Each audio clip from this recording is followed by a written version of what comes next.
ng buhay ay di makayanan, puno ng hirap at kalungkutan.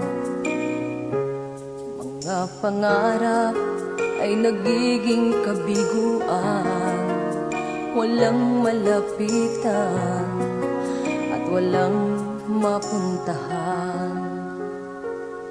Di ko na kayang lumabang nag-iisa at damdamin tuluyang nanghihina.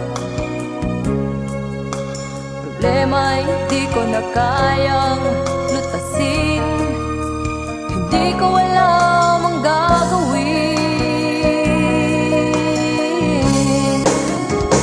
Panginoon, ako'y iyong tulungan, bigyan ng lakas upang ako'y lumaban, iyong gabayan upang ako'y tumapang.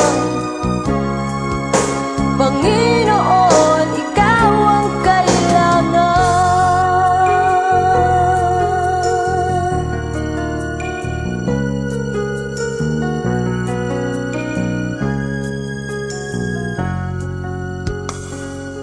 Pag-ibig mo, Diyos, ang nagbibigay ng sigla sa puso kong nagdurusa. Ang iyong salita ang nagbibigay ng pag-asa sa tulad kong